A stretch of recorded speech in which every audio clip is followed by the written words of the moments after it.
Marie Charelle, je vous ai également demandé de bien vouloir évoquer avec moi la littérature plus récente qui vous touche, la musique qui vous embarque et le cinéma qui vous accompagne. C'est à vous. Alors dans la littérature récemment, un bouquin qui m'a marqué, mais au fer rouge, je sais pas si c'est l'expression adéquate, mais vraiment beaucoup, j'ai déjà lu 2 fois parce que c'est c'est merveilleux, c'est L'Arbre Monde de Richard Powers, qui est un bouquin incroyable déjà parce qu'il arrive à mêler la sensibilité écologique et l'amour pour les arbres qui m'habite aussi très fort dans un roman par des personnages, par 13 personnages, ce qui est quand même un sacré défi de tenir une intrigue et un lecteur avec 13 personnages principaux qu'il creuse vraiment et qu'il lit comme les racines d'un arbre d'ailleurs. Sans jamais vous perdre. Sans jamais vous perdre, avec là aussi ce souffle qui nous emmène, c'est beaucoup aux États-Unis, mais pas que, avec des racines avec la Chine, enfin plein de... Il y a tellement de choses et tellement de nourriture dans ce livre que il porte vraiment bien son nom, quoi. C'est L'Arbre au Monde, c'est un monde en soi. Et j'ai lu ça, mais j'étais complètement bluffée, quoi. Je pouvais pas m'arrêter de le lire, de le recommencer. Et donc je pense que ça fait partie de ces bouquins que je relirai régulièrement dans ma vie comme 100 ans de servitude. Dans les Français, il y a une autrice que j'aime beaucoup et que j'admire beaucoup parce qu'elle arrive à mêler et son travail de journaliste, son travail de romancière et cette façon qu'elle a de prêter sa plume à des personnes, des personnages incroyables comme Marceline Oridan-Ivens avec qui elle a écrit un livre. C'est Judith Pérignon. Voilà, tout ce qu'elle écrit, ses romans, ses quatre mains avec Marceline, avec le peintre... j'ai son nom sur le bout de la langue, ça va me revenir. Voilà, je trouve que ce qu'elle fait est assez... est très fort aussi dans les différentes plumes littéraires, journalistiques, comment elle mène tout ça, son dernier bouquin sur Détroit. Enfin, voilà, je suis embarquée aussi par sa plume, par tous ses livres, que ce soit des documents, des romans. Et dans un autre registre encore, je lui ai parlé de François Cheng, et surtout sa poésie, ces quatrains que j'ai découvert il n'y a pas si longtemps, mais qui me bouleverse, parce que dans son livre de quatrains, Ici le royaume, enfin le royaume, j'ai un doute, il y a tout, pour moi, dans ces quatrains, il y a tout. Il y a la beauté, l'émerveillement qu'on peut avoir devant la nature, il y a la douleur, la souffrance. En quelques mots, il arrive à tout condenser et c'est à l'os et c'est merveilleux cette plume-là. Enfin, il m'émeut vraiment beaucoup. Ça me transporte aussi dans un... Et son Voilà. rapport à la littérature qui est complètement bouleversant, dont il dit que sans elle, il serait mort aujourd'hui. Pour l'avoir entendu avec sa toute petite voix comme ça, et oui, il nous transporte. Alors, la musique. La musique, c'est quoi la musique dans votre vie? Alors, elle a une place très importante, notamment en lien avec l'écriture. J'ai comme des compagnons de route d'écriture, on peut dire ça. Il y a des moments dans la conception d'un livre, pas dans toutes les phases, où j'aime bien écrire en écoutant de la musique. Probablement pour des questions de rythme et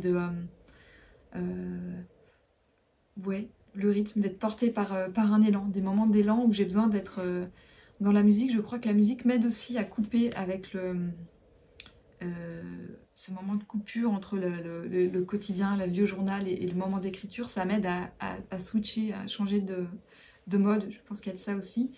Et il y a quelques artistes qui finalement, depuis que j'écris, j'écoute toujours. Il y a un Islandais qui s'appelle Olafur Arnalds qui fait des choses très sans parole la plupart du temps, piano, parfois il collabore avec d'autres musiciens. Il a fait des disques de reprise de Chopin par exemple. Très musique de film, il a repris pour des musiques de films ou de séries d'ailleurs. Et il y a quelque chose chez lui qui c'est très émotionnel, mais qui va bien avec les besoins dans lesquels j'ai besoin d'être quand j'écris. Il y en a quelques autres comme ça. Il y a Pierce Faccini aussi, qui me transporte. Enfin voilà, c'est beau. c'est profond, ça me met dans des états que j'aime bien pour écrire. Et il y en a quelques autres, il y a le Canadien Patrick Watson, ça a aussi des points communs avec Olafur Arnalds, je trouve.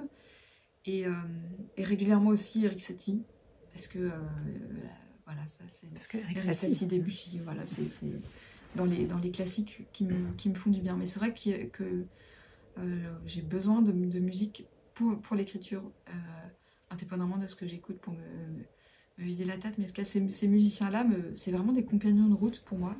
Il y a Emiliana Torini aussi, qui est une islando-italienne. Ces 4 ou 5 là, j'écoute depuis que j'écris. Et à chaque fois, ils ressortent des albums. Je suis toujours transportée. Je n'ai aucun esprit critique sur eux. Je les prends comme ça et ils m'habillent vraiment très fort. Le cinéma, alors il est important dans votre vie? Il est important et c'est pareil. Comme la littérature, il y a des films qui marquent des moments... Qui sont fondateurs. Ouais, qui sont fondateurs. Qui nous habitent très fort, et il y en a quelques-uns, alors c'est aussi difficile de sélectionner, certains. Il y en a un qui à chaque fois que je le vois, me fait le même effet, parce qu'il est beaucoup plus profond qu'il en a l'air, et je trouve qu'il dit beaucoup de choses. C'est La route de Madison, parce que ce film dit ce qu'est une histoire d'amour, et en même temps, à quel point c'est compliqué, et à quel point à quel point c'est difficile de faire des choix, à quel point la vie c'est gris, c'est pas noir ou blanc, c'est quelque chose d'entre les deux, et je trouve que c'est vraiment un film qui est en fait très profond, on peut passer à côté et prendre ça au premier degré comme une bleuette, mais je crois que le roman dont il est tiré, d'ailleurs un peu plus bleuette que ça, je l'ai pas archi bleuette, très mauvais, mais très mauvais. Alors c'est souvent plutôt dans l'autre sens d'ailleurs, c'est-à-dire que l'adaptation cinématographique n'est pas forcément toujours à la hauteur de l'écrit, mais là, ils ont fait un petit bijou en partant d'un bouquin assez médiocre. Je trouve que c'est un bijou. Oui. Et cette histoire d'amour sur le tard, comme ça, entre deux personnes qui savent qu'ils peuvent pas complètement la vivre, parce que elle détruirait sa famille, et elle sait qu'elle pourrait pas aimer cet homme tout en détruisant. Donc qu'est-ce qu'on fait quand on doit faire ces choix-là? En fait, je trouve que ça dit des choses assez essentielles. Voilà. Et par ailleurs, c'est dans un bel endroit avec des comédiens incroyables. Voilà, dans les cinéastes réalisateurs qui me touchent, je réfléchissais comme ça, je me dis dans les Français, les derniers films d'Albert Dupontel, je trouve, me bouleversent aussi pas mal, que ce soit Revoir là-haut ou Adieu les cons, je crois que c'est le dernier film que j'ai vu avant le confinement, cette façon qu'il a de regarder un peu les outsiders et de les aimer et d'en faire des héros de ses films, ça me touche aussi. Je trouve qu'il a ce truc-là, cette tendresse.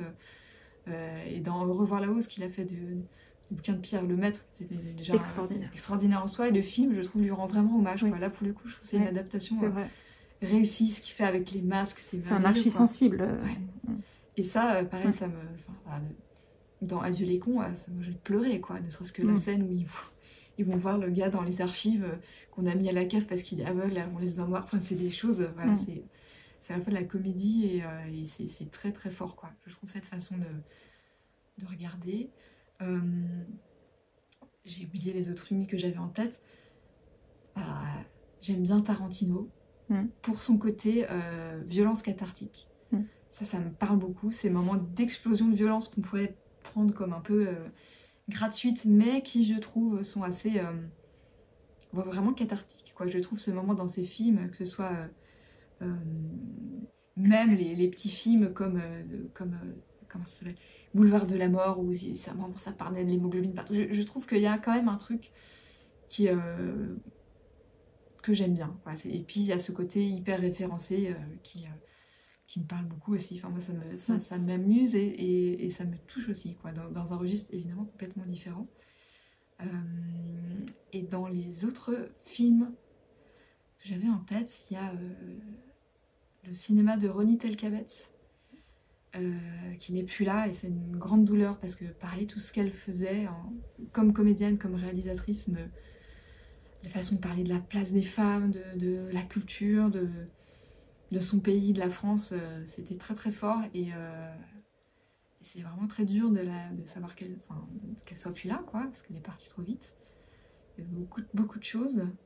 Et un film auquel je pense souvent aussi, par sa poésie, et que j'ai trouvé incroyable. C'est un film qui a quelques années, qui s'appelle Les bêtes du Sud sauvage. Je ne sais pas si vous l'avez vu. Et j'y repense souvent parce que je trouve que cette façon de filmer une catastrophe écologique, en fait, puisque c'est la montée des eaux dans le delta du Mississippi, et puis tous ces... encore des outsiders, ces personnes qui vivent là et qui sont un peu désocialisées, enfin, qui sont un peu des...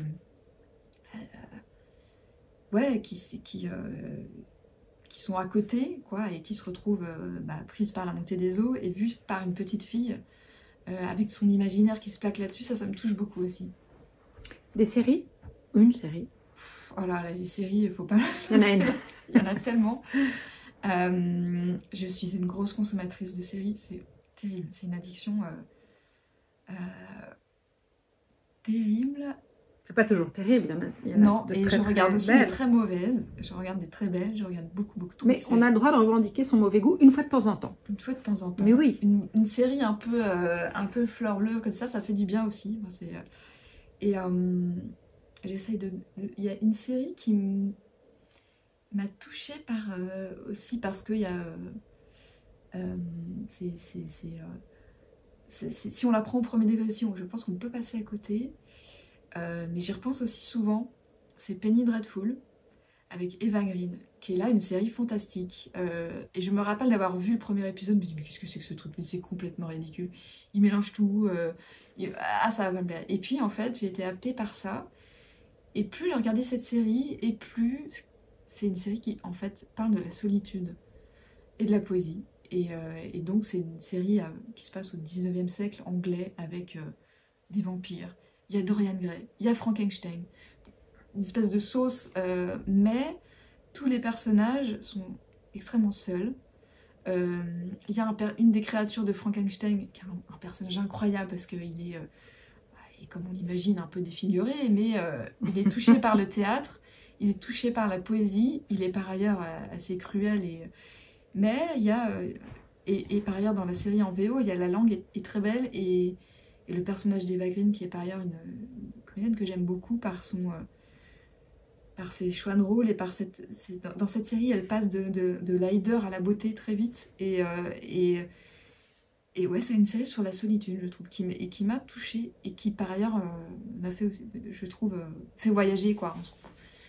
Il y a des beaux costumes, des beaux comédiens aussi, quoi. Donc je trouve dans une série relativement légère de samedi soir, en fait, elle touche à beaucoup de choses, quoi. Voilà, si je devrais en citer qu'une, mais il y en a tellement d'autres. Il y a Dark, une série allemande improbable sur Netflix, qui est... enfin voilà, j'en consomme vraiment beaucoup. Je pourrais vous en parler pendant des heures, parce que c'est vrai que je consomme beaucoup de séries, et je trouve qu'il y a beaucoup de choses, beaucoup de nourriture aussi, quand on est écrivain dans les séries, quoi, dans la construction du récit, dans l'audace. Il y a beaucoup de choses. Mais je regarde aussi beaucoup de mauvaises séries. Mais ça nourrit aussi le matériau Ça d'écrivain. nourrit aussi. Mais oui. Et parfois, ça aide à se couper de l'horreur du monde aussi, une petite série fleur bleue, quoi. Ça fait du bien. Merci beaucoup.